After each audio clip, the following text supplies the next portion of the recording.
Integumentary system of invertebrates. आज की video में हम इनवर्टिब्रेट्स की इंटेगुमेंट यानी आउटर कवरिंग ऑफ इनवर्टिब्रेट्स के बारे में बात करेंगे। इनवर्टिब्रेट्स के जो मुख्तलिफ फाइलम है उनमें उनकी जो आउटर कवरिंग होती है वो उसके क्या फंक्शंस होते हैं।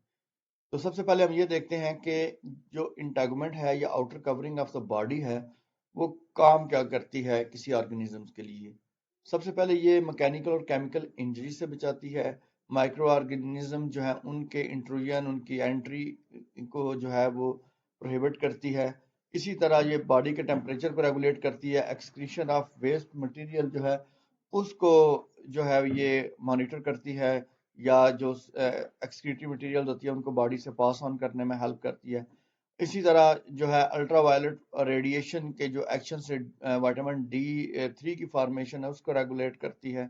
इसी तरह से जो है इन्वायरमेंटल स्टिमुलस जो है उसको रिसीव करने का काम ये करती है। लोकोमोटरी ऑर्गन के तौर पे एक्ट करती है। इसी तरह जो न्यूट्रिएंट्स है और जो गैसेस एक्सचेंज है उसको रेगुलेट करना भी इसके फंक्शंस में, इंटेगुमेंट के फंक्शंस में आता है। अब हम देखते हैं कि इंटेगुमेंट्री सिस्टम ऑफ इनवर्टिब्रेट्स में मुख्तलिफ जो इनवर्टिब्रेट ग्रुप्स हैं वो किस तरह से उनकी जो इंटेगुमेंट है वो किस तरह की होती है और क्या क्या फंक्शन परफॉर्म करती है। सबसे पहले जो है वो प्रोटोजोआ है। ये सिंगल सेल्ड एनिमल्स होते हैं और इनकी जो आउटर कवरिंग है वो प्लाज्मा मेम्ब्रेन ही होती है।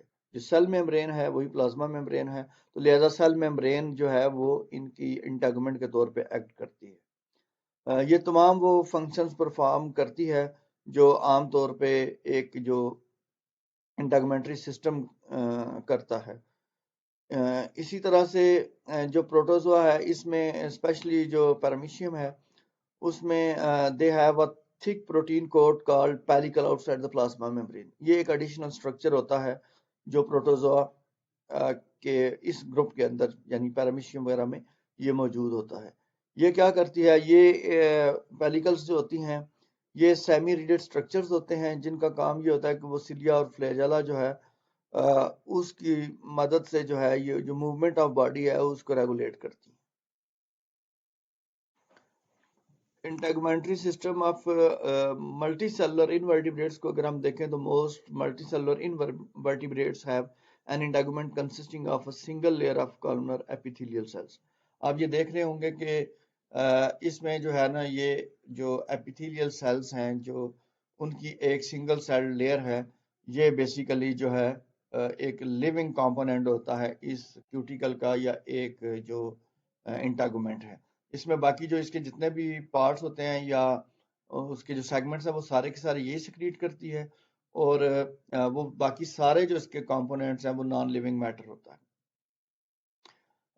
This outer layer the epidermis rest on the basement membrane. इसके नीचे सबसे एक जो है बेसमेंट मेम्ब्रेन होती है जो बाकी बॉडी से इंटेगुमेंट को अलग करती है। बहुत सारे मल्टी सेलुलर जो इनवर्टिब्रेट्स हैं उनमें इंटेगुमेंट जो होती है वो क्यूटिकल की शक्ल में होती है जो अपने स्ट्रक्चर के लिहाज से बहुत वेरी करती है among different groups. For example जो रोटीफर्स हैं उनमें क्यूटिकल्स जो होती हैं वो इलास्टिक होती हैं, जबकि जो क्रस्टेशियंस हैं, अरेक्निड्स हैं, इंसेक्ट्स हैं, इनमें क्यूटिकल्स होती हैं थिक होती हैं, रिजिड होती हैं, और ये मेनली ये बॉडी को सपोर्ट करती हैं और ये एक्सोस्केलेटन के तौर पे एक्ट करती हैं। Such cuticles consist of chitin and proteins in rigid plates. यानी क्रस्टेशियंस में, अरेक्निड्स में और इंसेक्ट्स में ये जो है ये रिजिड प्लेट्स की शक्ल में या सेक्लेराइड्स की शक्ल में मौजूद होती हैं। एक क्यूटिकल का डिसएडवांटेज भी हो सकता है, वो ये है कि जो एनिमल की ग्रोथ है उसको जो है ये रिस्ट्रिक्ट करती है। इसीलिए जो है शेडिंग ऑफ एक्सोस्केलेटन जो है या इससे इंटेगुमेंट को अपनी मोस्टली जो लार्वल फार्म होते हैं उसके दौरान जो है इंसेक्ट्स और उनके रिलेटिव्स जो है वो शेड करते रहते हैं। जैसे जैसे उनका साइज ग्रो करता है तो वो अपना एक्सोस्केलेटन या इंटेगुमेंट जो है उसको रिप्लेस करते रहते हैं। आप देख सकते हैं कि जो क्यूटिकल है क्रस्टेशियन की और जो इंसेक्ट की क्यूटिकल है उसमें कुछ डिफरेंसेस है। सबसे पहले जो कॉमन चीज़ें हैं दोनों में, जो बेसमेंट मेम्ब्रेन है ये दोनों में मौजूद है। उसके बाद एपिडर्मस, ये जो लिविंग सेल की एक लेयर होती है, जो हम बता रहे थे कि only living part in the integument वो ये एपिडर्मस सेल्स होते हैं। उसके अलावा जो है آپ کو جو پرو کیوٹیکل ہے وہ نظر آ رہی ہے، اور پرو کیوٹیکل دونوں طرف موجود ہے. جو مسٹیشین کی پرو کیوٹیکل ہے اس کو اینڈو کیوٹیکل بھی کہتے ہیں، اور اس کے اوپر جو ہے وہ ایپی کیوٹیکل ہے.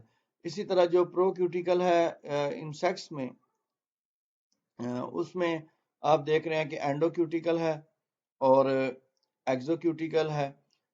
یہ ساری کی ساری کیونکہ ایپیڈرمس سیکریٹ کر رہی ہوتی ہے، اور with the passage of time جو ہے یہ باہر کی طرف جو ہے وہ آگے بڑھتی جا رہی ہوتی ہے، اور ڈیپوزیشن آف منرلز اور باقی جو مٹیریل ہے اس کی ڈیپوزیشن کی وجہ سے جو ہے اس کی جو ہے ڈفرینٹ کلرز یا شیڈز بننا شروع ہو جاتی ہیں. نیڈیرینز میں، سیلنٹریٹس میں جیسے کہ ہائیڈرا وغیرہ، ان میں جو ایپیڈرمس ہوتی ہے یا ان کی جو آؤٹر کورنگ ہوتی ہے وہ سنگل لیئر آف سیلز پہ مشتمل ہوتی ہے. اسی طرح جو کچھ اور نیڈیرینز ہیں، خاص طور پہ جو کورلز ہیں، ان میں جو میوکس گلینڈز ہوتی ہیں جو کیلشیم کاربونیٹ کا ایک شیل سیکریٹ کرتے ہیں، ان کی پوری باڈی جو ہوتی ہے وہ that is actually covered by a shell. Platyhelminthes میں فلوکس اور ٹیپ ورمز وغیرہ جو ہیں، ان میں جو انٹیگومنٹری سسٹم ہوتا ہے that is actually composed of a tegument. Tegument کیا ہوتی ہے؟ یہ ایک کمپلیکس آؤٹر کورنگ ہوتی ہے جو ملٹی نیوکلیٹ سیلز جو ہوتے ہیں ان پر مشتمل ہوتی ہے. اس کا جو مین فنکشن ہوتا ہے وہ نیوٹرینٹ کی ingestion, protection against digestion by host enzymes. کیونکہ اس کا یہ پیراسٹک لائف سٹائل ہے تو اس لیے اس کا یہ جو ہے ایک ایڈیشنل فنکشن ہے کہ یہ اس نے جو اپنے پروٹیکشن کرنی ہوتی ہے ہوسٹ انزائمز کے اگینسٹ کہ یہ خود ڈیزالو ہونا شروع نہ ہو جائے. Nematodes and annelids have an epidermis that is one cell thick and secretes a cuticle that has many layers. جس طرح ہم نے ایگزوسکیلیٹن کی بات کی آرتھروپوڈز میں، اسی طرح سے جو اینیلیڈز اور نیماٹوڈز ہوتے ہیں ان میں بھی جو کیوٹیکل ہے اس کو سیکریٹ کرتی ہے ایپیڈرمس کی ایک سنگل سیل لیئر ہوتی ہے، وہی اس کو بناتی ہے، اور جو کیوٹیکل ہے اس کی اپنی بہت ساری لیئرز آگے سے ہو سکتی ہیں. اسی طرح the integument of echinoderms consist of a thin usually ciliated epidermis and an underlying connective tissue dermis containing calcium carbonate. یعنی اس کا مطلب یہ ہے کہ جو ایکانوڈرمس ہوتے ہیں ان میں جو ایپیڈرمس ہوتی ہے وہ سلیٹڈ ہوتی ہے، اور اس کے نیچے ایک کنیکٹو ٹیشو کی جو ہے وہ ڈرمس ہوتی ہے جس میں کیلشیم کاربونیٹ موجود ہوتا ہے، جس سے وہ تھوڑی اسٹرینتھن ہوتی ہے یا ہارڈ ہوتی ہے. پوریفیرا اسپونج کے حوالے سے ہم بات کریں گے کہ اسپونج میں جو ہے وہ کس طرح کا انٹیگمنٹری سسٹم ہوتا ہے. اسپونج ایسے یونیک اینیمل ہیں جن میں جو ان کا جتنا بھی آرگن سسٹم ہے that is only limited to integument, یعنی ان کی انٹیگمنٹ ہی سارے فنکشن پرفارم کرتی ہے. Their skin or body wall consists of two layers of cells. The outer layer is known as pinacoderm اور the epidermis. جو باہر والی لیئر ہے اس کو ہم ایپیڈرمس کہتے ہیں. جو انر لیئر ہے اس کی اس کو ہم کوینوڈرم کہتے ہیں جو کوینوسائٹس پر مشتمل ہوتی ہے.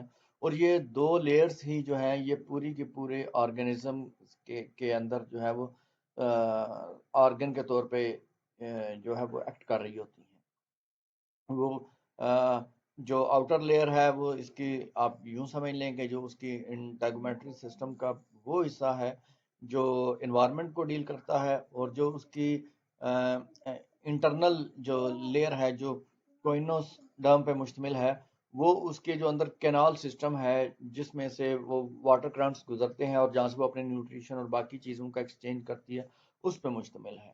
تو یہ ایک بڑا یونیک قسم کا انٹیگومنٹری سسٹم ہے جو اسپونج شو کرتے.